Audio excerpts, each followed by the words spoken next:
31 Pembalasan perbuatan. Adrian melirik Naomi yang masih betah dalam posisinya. Wanita itu bahkan belum menyentuh sarapan yang tadi dibawakan Alexa. Adrian berdecak sambil menggeleng pelan, lalu segera bangkit dan duduk di sisinya. Ayo makan dulu. Kamu belum makan dari semalam, kan? Adrian meraih sepotong sandwich dan menyuapkan ke mulut Naomi. Membuat istrinya itu harus membuka mulut lebar-lebar karena Adrian memaksa mendorong ke mulutnya. Enak, enyap. Naomi mengunyah dengan mulut penuh makanan hingga kedua sisi pipinya terlihat menonjol. Buka mulut. Adrian menyuapkan lagi setelah melihat Naomi menelan makanannya. Ia lakukan terus-menerus hingga menghabiskan beberapa potong. Tak lama berselang, Alexa datang dengan membawa jus jeruk pesanan Adrian. Di belakangnya ada 3 orang petugas kebersihan yang sebelumnya diperintahkan Adrian untuk datang menemuinya. Permisi, Tuan. Ini jus jeruk yang Anda pesan. Letakkan di situ saja, perintahnya. Alexa meletakkan jus jeruk ke meja. Sesekali mencuri pandang kepada Naomi yang masih duduk berselonjor bak seorang ratu yang sedang dilayani. Beruntung sekali dia, Tuan Adrian yang biasa dilayani itu sedang menyuapinya makan. Bukan hanya itu, Tuan Adrian bahkan memakan bekas gigitannya. Oh, romantis sekali. Anda butuh sesuatu yang lain, Tuan? Tanya Alexa.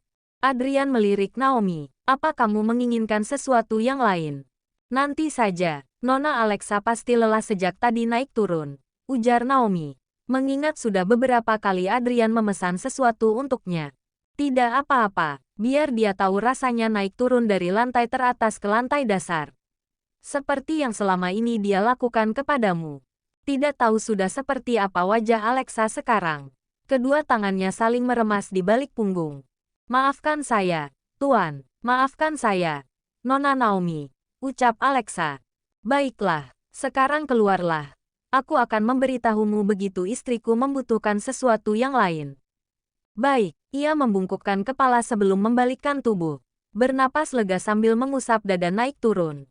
Sedangkan 3 pekerja CS yang berdiri di belakang Alexa saling lempar lirikan. Jangan lupakan wajah mereka yang sudah pias. Anda butuh sesuatu, Tuan.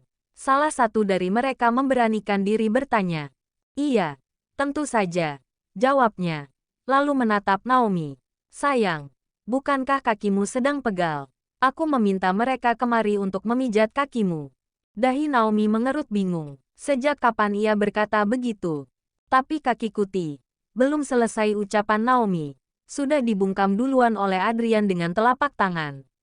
Membuat sepasang mata Naomi melotot. Aku tahu kakimu pegal. Mereka sering membuatmu membersihkan toilet dan taman sendirian, kan? Padahal mereka tahu kamu wanita hamil. Adrian menyorot tajam 3 wanita yang berdiri di hadapannya. Sindiran itu pun membuat mereka semakin memucat dan sudah tidak berani lagi mengangkat kepala. Bahkan untuk sekedar mengeluarkan suara mereka sudah tak ada nyali. Apa yang kalian tunggu? Tanya Adrian. Maaf, Tuan. Adrian bangkit dari duduknya, memberi ruang kepada 3 wanita itu untuk berjongkok di sisi Naomi. Permisi, Nona, biar saya buka sepatu Anda, ucap salah satu dari mereka. Tidak usah. Kakiku tidak pegal, tolak Naomi. Tidak apa-apa, Nona, saya akan memijat kaki Anda. Naomi menghela napas panjang. Rekan kerja yang biasa membebankan semua pekerjaan kepada dirinya hingga kelelahan kini sedang melayaninya seperti seorang ratu. Naomi lantas melirik Adrian. Namun, Adrian hanya menyeringai. Lalu kembali duduk di tempatnya dan mulai bekerja. Kamu memang sangat pendendam. Begitu tatapan Naomi berbicara. Konon katanya, seseorang mampu melakukan apapun untuk orang yang dicintainya.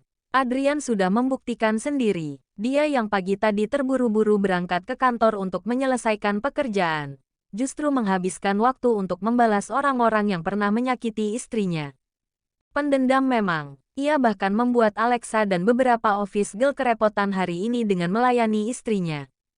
Tuan, panggil Naomi. Kini ia sedang menikmati kebersamaan dengan bersandar di dada sang suami. Adrian menghembuskan napas kasar mendengar panggilan Tuan yang selalu disematkan Naomi. Kapan kamu akan berhenti memanggilku Tuan? Apa kamu tidak tahu kalau itu sangat menggangguku?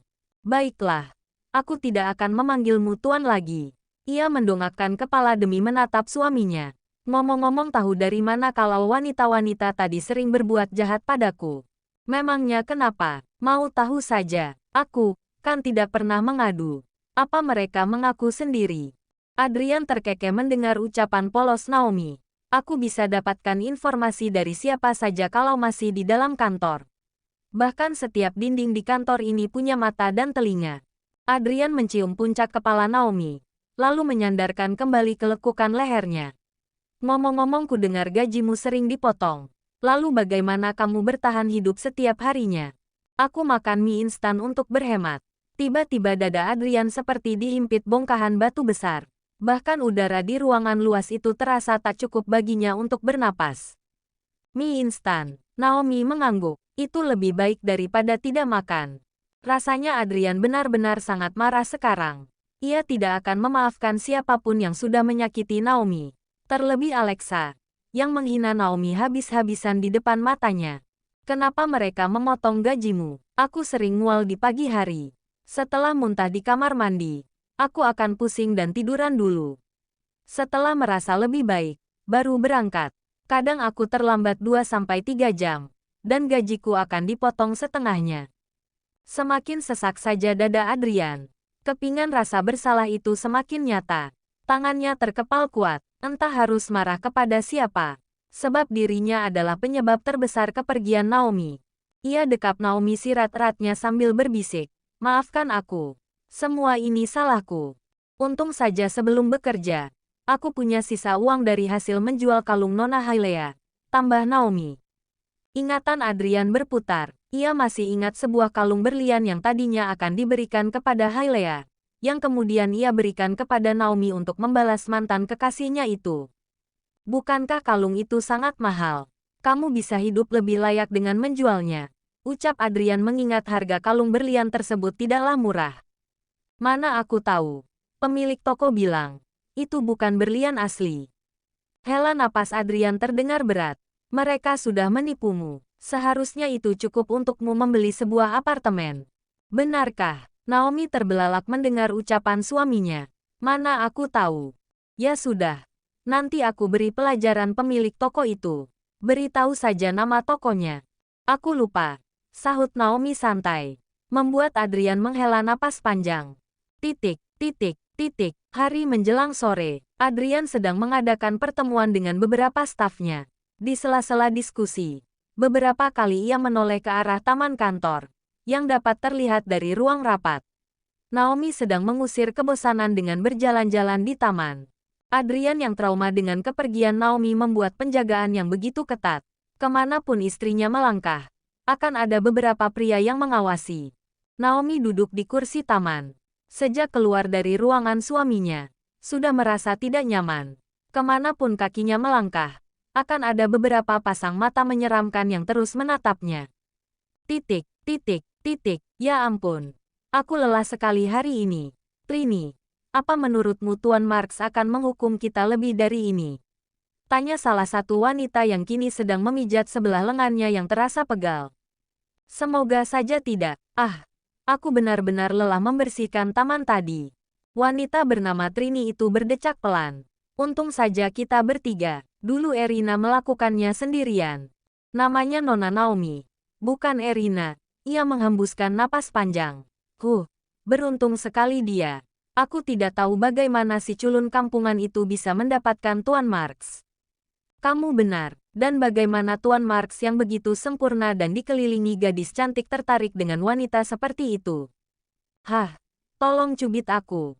Maria, apa dia benar-benar Erina si pembuat masalah itu? Bagaimana dia bisa menjadi seorang Cinderella dalam satu malam saja? Kemarin lalu dia tidak lebih dari seorang tukang bersih-bersih toilet kantor. Dan sekarang dia datang sebagai ratu, sahut yang satunya dengan kesal.